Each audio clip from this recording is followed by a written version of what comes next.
Ankleshwar railway સ્ટેશનના નવીનીકરણ માટે 39.80 કરોડ રૂપિયાની ફાળવણી કરવામાં આવી છે।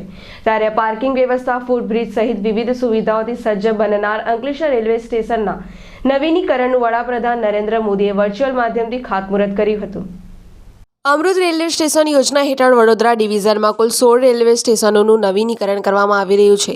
આ રેલવે સ્ટેશનોમાં મુસાફરોને ધ્યાનમાં રાખીને આધુનિક તેમજ સર્વ સુવિધાયુક્ત બનાવવામાં આવી રહ્યા છે।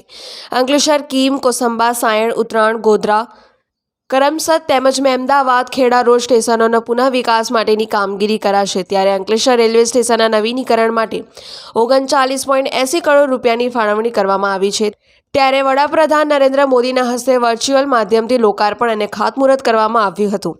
અંકલેશ્વર રેલવે સ્ટેશન ખાતે યોજાયેલ લોકાર્પણ અને ખાતમુહૂર્ત કાર્યક્રમમાં સાંસદ મનસુખ વસાવા, અંકલેશ્વરના ધારાસભ્ય ઈશ્વરસિંહ પટેલ, ભરૂચ જિલ્લાના ભાજપ પ્રમુખ મારુતિસિંહ અટોદરિયા, જિલ્લા નિવાસી અધિક કલેક્ટર NR ધાંધલ, અંકલેશ્વરના પ્રાંત અધિકારી, મામલતદાર સહિત રેલવેના અધિકારીઓ હાજર રહ્યા હતા અને આ તબક્કે ચિત્રકામ સહિતના સ્પર્ધામાં વિજેતા વિદ્યાર્થીઓને મેડલ અને પ્રમાણપત્રો એનાયત કરવામાં આવ્યા હતા। આ પ્રસંગે અંકલેશ્વરના નગરજનો ઉપસ્થિત રહ્યા હતા અને વડાપ્રધાન નરેન્દ્ર મોદી દ્વારા કરવામાં આવેલ લોકાર્પણ અને ખાતમુહૂર્તનું સીધું પ્રસારણ નિહાળ્યું હતું। આજે દેશના પ્રધાનમંત્રી નરેન્દ્રભાઈ મોદી સાહેબે સમગ્ર ભારતમાં જે રેલવે સ્ટેશનો જે છે એને અદ્યતન પ્રકારની સુવિધા માટે ઘણા બધા પ્રોજેક્ટનો લોકાર્પણનો કાર્યક્રમ કર્યો અને કેટલાક ખાતમુહૂર્તના કાર્યક્રમો કર્યા। દેશના પ્રધાનમંત્રી નરેન્દ્રભાઈ મોદી સાહેબ દેશને એક સમૃદ્ધ ભારત બનાવવા માગે છે, મજબૂત ભારત બનાવવા માગે છે।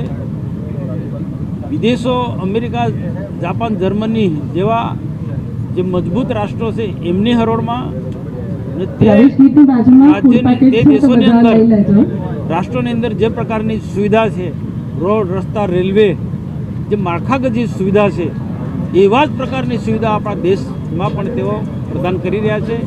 રેલવેમાં પણ આપણે જોઈએ છે કે સમગ્ર દેશમાં જે રેલવે સ્ટેશનો પહેલાં પુરાણી સરકારોમાં કેવી સ્થિતિ હતી, જૂની સરકારોમાં, આજે દેશના મોટા ભાગના રેલવે સ્ટેશનો અદ્યતન સુવિધાથી સજ્જ છે અને સ્વચ્છતા પર તેમને ખૂબ ભાર મૂક્યો છે।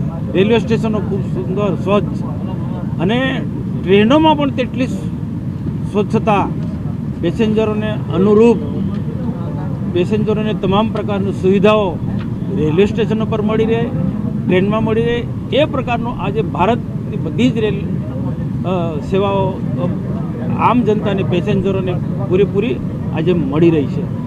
ખાતે બનાવતી રીતે આપણા ઉમરવાડા અંદર બી, ભાનોલી અને ભરૂચની અંદર પણ 34 કરોડના ખર્ચે સ્ટેશનનું રિનોવેશન અને રોડ ઓવરબ્રિજનું નિર્માણ થનાર છે। ત્યારે વધુને કહેતા આપણે જોયું છે કે આટલા વર્ષોના શાસનની અંદર આપણે જોયું છે કે ક્યારે પણ રેલવેની અંદર આટલા બધા કામો થયા નહોતા। આજે આઝાદીના 75 વર્ષ પૂરા થયા છે નિમિત્તે આ અમૃત રેલવે સ્ટેશનનું જ્યારે નિર્માણ થયું ત્યારે આપણને બધા જ લોકોને એની સુવિધાનો લાભ મળવાનો છે। મુસાફરોથી લઈને તમામ લોકોને જે પાર્કિંગની સુવિધા પણ મળવાની છે, સાથે સાથે મીટિંગ રૂમની અંદર પણ આપણે સુવિધા મળવાની છે। પિન્ટુ મોદી, જનસાક્ષી ન્યૂઝ, અંકલેશ્વર।